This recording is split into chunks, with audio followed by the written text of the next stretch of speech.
Assalamualaikum dear students. Today in this video we are going to discuss lesson number 14 of your English reader book, and the name of the lesson number 14 is The Black Crow.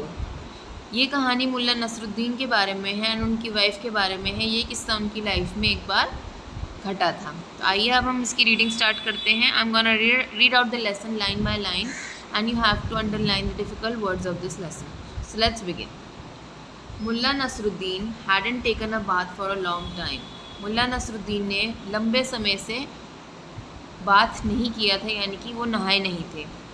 He had also been wearing the same shirt for many days, और उन्होंने same जो shirt थी वो कई दिनों से पहन रखी थी। One day he was coming back home from the village market on his donkey, यानी कि एक दिन की बात है जब मुल्ला नसरुद्दीन अपने गधे पर बैठकर विलेज मार्केट से अपने घर की ओर वापस आ रहे थे। On the way he had to pass a muddy patch. रास्ते में वापस आते वक्त उनको एक मडी यानी कि मिट्टी के गड्ढे से होकर गुजरना था। A horse cart was coming very fast from the opposite side, और दूसरी तरफ से एक घोड़ा गाड़ी जो थी वो आ रही थी बहुत तेज़ी से। Before Mulla Nasruddin's donkey could get aside the cart had splashed mud on him. इससे पहले कि मुल्ला नसरुद्दीन थोड़ा साइड होते, जो घोड़ा गाड़ी थी वो बहुत तेज़ी से आई उस मडी पैच पर, और बहुत तेज़ी से उसने कीचड़ मुल्ला नसरुद्दीन पर उछाल दी। Some mud got stuck to his shirt. थोड़ी सी जो मिट्टी थी वो उनकी शर्ट पर आकर चिपक गई। The shirt now became dirtier than before, और उनकी शर्ट जो पहले से ही गंदी थी अब वो और भी ज़्यादा गंदी हो गई। When Nasruddin reached home, his wife saw the dirty shirt. जब मुल्ला नसरुद्दीन घर पहुँचे तो उनकी वाइफ ने देखा कि उनकी शर्ट तो बड़ी गंदी है। She asked him to take it off and immediately have his bath. उनकी वाइफ ने बोला कि जल्दी से इस शर्ट को उतारिए और जल्दी से जाकर नहाइए। So finally Mulla went and had his bath. Mulla Nasruddin गए और वो नहा लिए। Mulla Nasruddin's wife took the shirt to the back of the house to wash it. Mulla Nasruddin की जो वाइफ थी उन्होंने उस शर्ट को लिया और घर के पीछे वो चली गई, और पीछे जाकर उन्होंने उस शर्ट को धोना शुरू कर दिया। When she looked at the shirt, she grumbled how dirty the shirt is. जब उन्होंने शर्ट को देखा वो बड़बड़ाने लगी। ग्रम्बल्ड यानी कि वो बड़बड़ाने लगी कि शर्ट कितनी ज़्यादा गंदी है। It will be so difficult to wash it clean. कहती हैं इसको धोने में और साफ़ करने में तो बहुत ज़्यादा टाइम लग जाएगा और बहुत मुश्किल भी आएगी। She rub the shirt with washing soap. उन्होंने शर्ट को अच्छे तरीके से रगड़ा वॉशिंग सोप के साथ। Then she kept the soap by her side, और उन्होंने सोप को अपने बराबर में रख दिया। उसके बाद she started beating the shirt with a thick stick. लंबी सी बड़ी सी मोटी सी लकड़ी के साथ उन्होंने उस शर्ट को पीटना शुरू कर दिया। As the shirt was too dirty, जैसे कि आप जानते हैं कि शर्ट बहुत ज़्यादा गंदी थी, it needed a lot of rubbing and beating before it would be really clean. उसके लिए बहुत ज़्यादा उसको साफ़ करने की, रगड़ने की और उसे बीट करने की ज़रूरत थी जिससे वो क्लीन हो सके, अदरवाइज़ वो क्लीन ना होती, इतनी गंदी थी। While she was busy beating the shirt, a black crow swooped down from the nearby tree.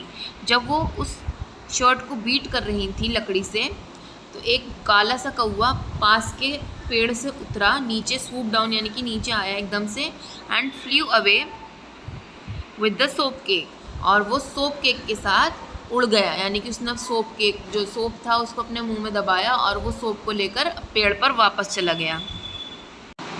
At first she did not understand what had happened. शुरू में उनको समझ में नहीं आया कि एकदम से क्या हो गया, but then she got up and started shouting angrily at the crow.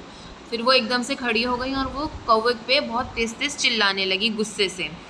She thought that if she shouted and flapped her arms eight the crow it would be frightened and would drop the soap cake. उन्हें ये लगा अगर वो जल्दी जल्दी अपने हाथ फड़फड़ाएंगी कौवे की तरफ तो वो जो कौवा है वो डर जाएगा और जो सोप उसके मुंह में है वो उसको नीचे गिरा देगा।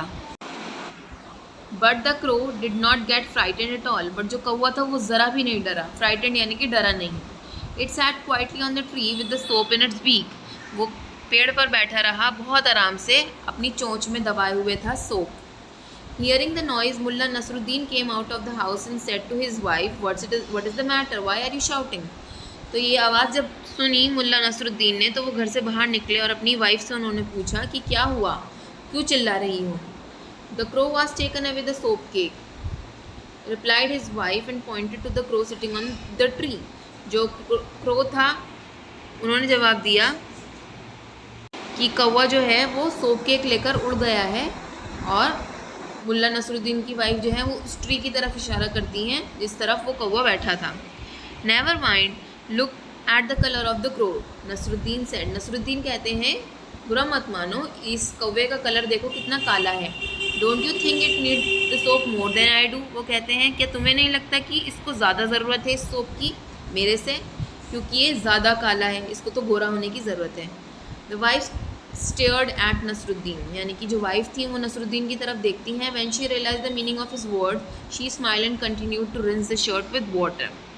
जब उन्होंने रियलाइज़ कर लिया कि मुल्ला नसरुद्दीन का मतलब क्या है, तब वो दोबारा से शर्ट को धोने लगी, रिंस यानी कि धोने लगी पानी के साथ. But please keep a watch, see that the crow doesn't steal any piece of float to hide its colour. Nasruddin bond his wife, but Nasruddin अपनी वाइफ से कहते हैं बट इस बात का ध्यान रखना कि ये जो कौवा है ये कहीं कोई कपड़ा ना चुरा ले जाए, क्योंकि ये कपड़ा भी नहीं पहना हुआ है. तो ये मजाक दोनों के बीच में चलता है, और इसी के साथ यहाँ पे कहानी जो है ये ओवर हो जाती है. आई होप आप सभी को समझ में आ गई होगी. पहले मुल्ला नसरुद्दीन कहते हैं कि इस कौवे को ज़्यादा ज़रूरत है सोप की, क्योंकि जो कलर है कौवे का वो ज़्यादा काला है, वो ज़्यादा मैला है, उसको धोने की ज़्यादा ज़रूरत है अपने आप को. और दूसरी वो चीज़ ये बोलते हैं एंड में कि इस बात का भी ध्यान रखना कि कौवा कहीं कपड़े ना ले जाए, क्योंकि ये कपड़े भी नहीं पहना हुआ. इसी के साथ यहाँ पर कहानी ओवर हो जाती है. आई होप आप सभी को समझ में आ गई होगी. आपका होमवर्क है to do 1 page writing of this lesson in your English reader notebook. Thank you and have a nice day.